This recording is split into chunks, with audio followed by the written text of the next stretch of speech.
শুধু এই রুট প্যাডটাকে কেটে দেব।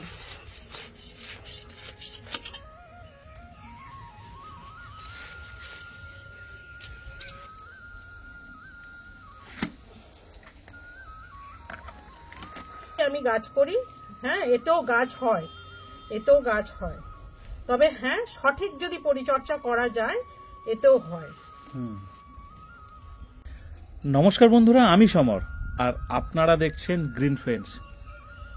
এই সময় অর্থাৎ এই অতিরিক্ত গরমের সময় যে সমস্ত গাছগুলোর গ্রোথ নেই বা বেসাল শুট দিচ্ছে না, বেসাল শুট মানে যেগুলো লম্বা হয়ে খুব সুন্দর একটা কচি তকতকে গাছের গোড়ার দিক থেকে মোটা আকারে বেরোয় ডাল, অর্থাৎ এই রকম এই ফুল নিয়ে, তো সেই বেসাল শুট দিচ্ছে না।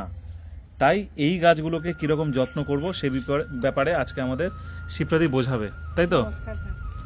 তো কি করতে হবে এই সময়টা, যেটা হচ্ছে রিপোর্টিং এর খুব মোক্ষম সময়, ফেব্রুয়ারি থেকে মার্চের লাস্ট, এই টাইমটা আমরা রিপোর্ট করতে পারি কিভাবে যে গাছগুলো বেসাল শুট ছাড়ছে না সেগুলো রুট কেটে নতুন করে এদেরকে পুনরায় প্রতিস্থাপন করব, আবার নতুন হয়ে যাবে। হ্যাঁ, আর আরেকটা টাইম করা যায় জুনের লাস্ট।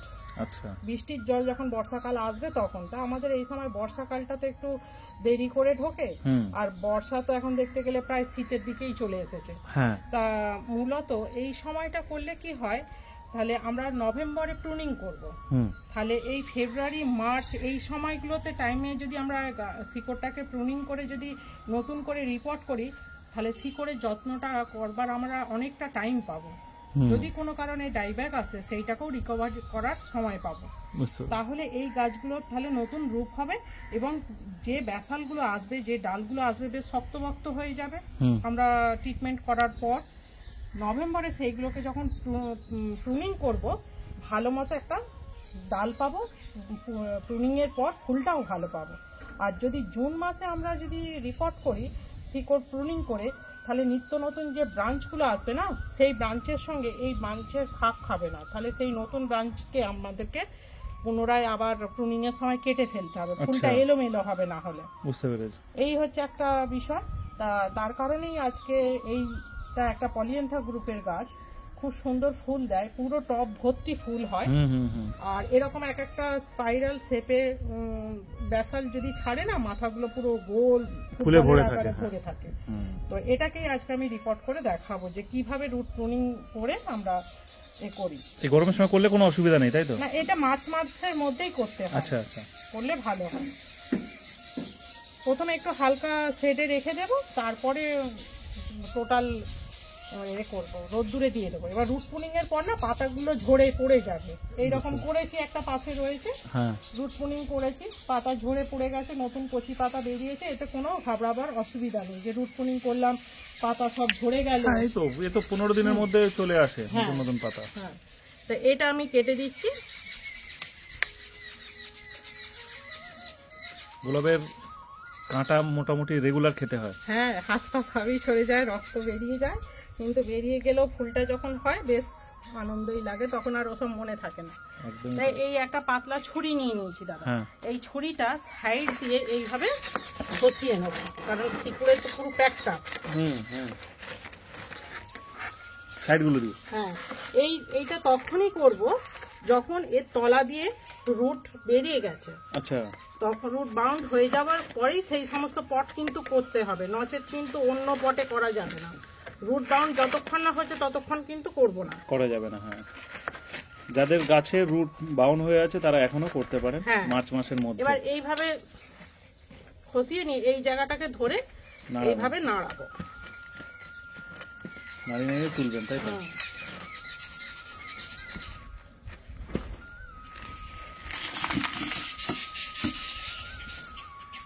হ্যাঁ, রুট বাউন্ড হয়েছে,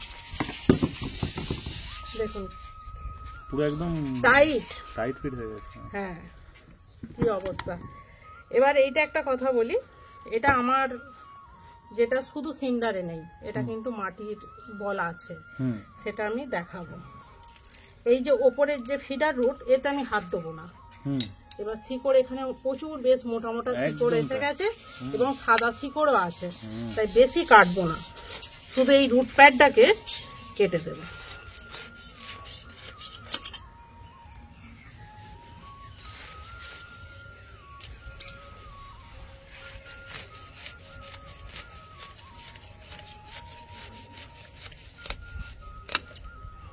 এই রুট প্যাডটা কাটছি, কাটার পর এটাকে কিন্তু সেই পুনরায় নতুন গাছের মতো রুট ট্রিটমেন্ট করব।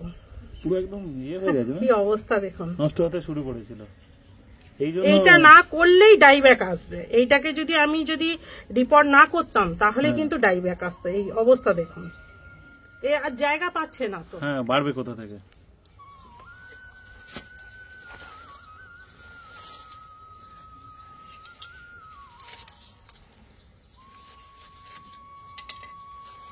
আবার কি এই টবেই দেবেন না টপ চেঞ্জ হবে? না, এই টবেই দেব।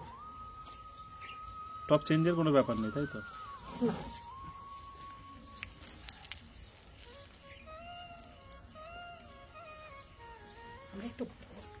হ্যাঁ ঠিক আছে, ঠিক আছে, বসুন। আচ্ছা, উপর থেকে বা সাইড থেকে ছাড়িয়ে নিচ্ছেন একটু একটু, ওগুলো ছুরি নয়, হাতের সাহায্যে? হ্যাঁ, হাতের সাহায্যে। এই যে আমরা রাসায়নিক সার দিয়েছিলাম, এই মিডিয়াটাকে একটু না ছাড়িয়ে নিলে নতুন মিডিয়াটা পড়বে তো।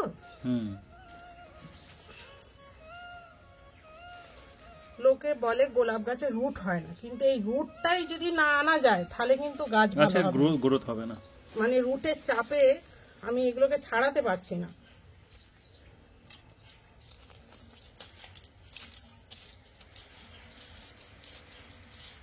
আগে যে বালি মাটি দিয়ে করেছিলেন সেইটা বেরোচ্ছে না? হ্যাঁ হ্যাঁ।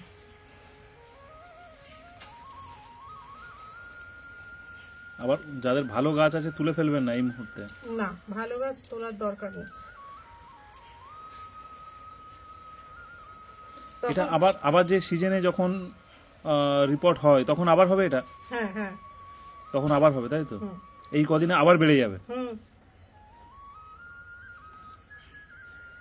এখন যত গোলাপ গাছ আছে তাই সেগুলোকে ফুল নেবেন না ফুল কেটে ফেলবেন? না, সব ফুল কেটে ফেলবো এবং যে গাছগুলো গ্রোথ হচ্ছে না সব এইভাবে রিপোর্ট করে নেব এখনই। মাঠেই করে নেব।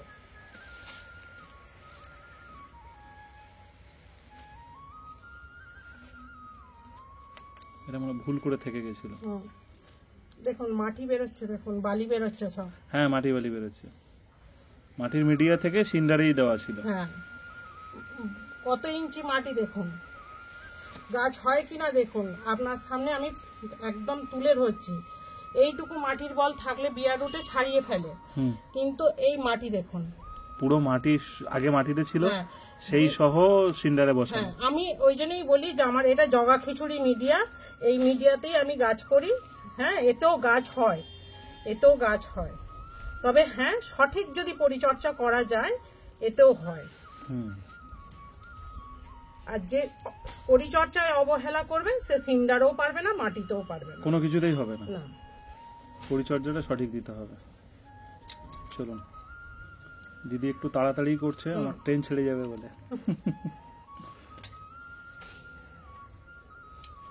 তো যথারীতি আমি বেশিরভাগটাই ছাড়িয়ে নিয়েছি। এটা ধোয়া পরিষ্কার শুরু আস্তে আস্তে।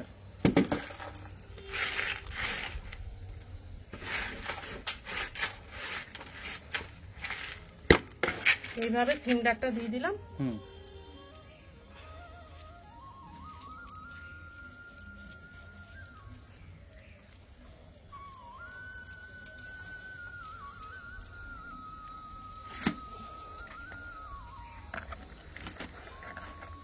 এই বসালাম। এমন কিছু কঠিন কাজও নয়।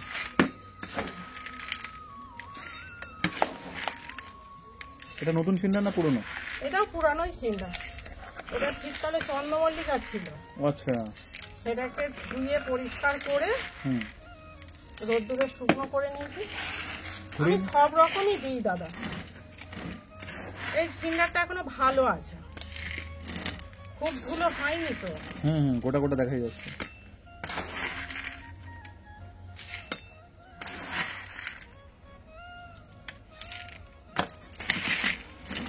এবার এটাকে কি করতে হবে, এই ছুরিটার সাহায্যে এগুলোকে গ্যাপগুলোকে কুচিয়ে কুচিয়ে ভিতরটায় ভালো করে এয়ার টাইট করতে হবে।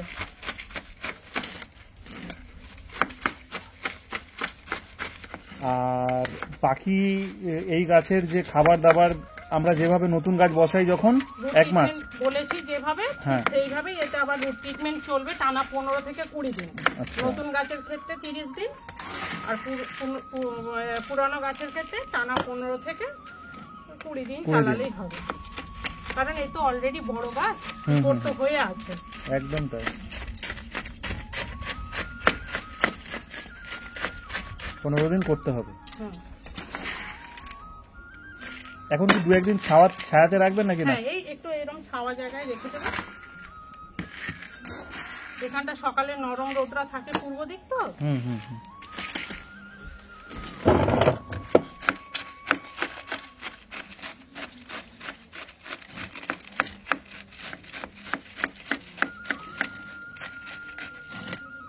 এই গাছের শিকড় যখন রুট ট্রিটমেন্টের পর সেট হয়ে যাবে, এর আলাদা রুট নিয়ে নেবে।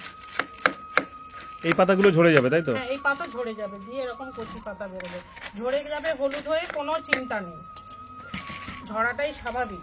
আর এই সিজনটা ঝরছে, এমনিতেও হলুদ হচ্ছে পাতা।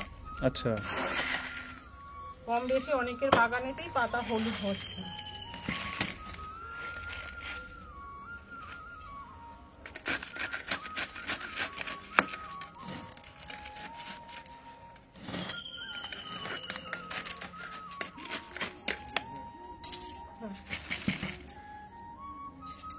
এই যে কালো ডালগুলো কেটে দিলাম, ব্যাস আমার গাছ পুরো রেডি হয়ে গেল।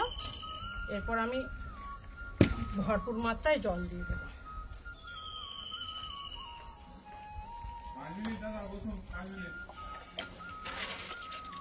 এইভাবে ভরপুর মাত্রায় জল দিয়ে দেবো।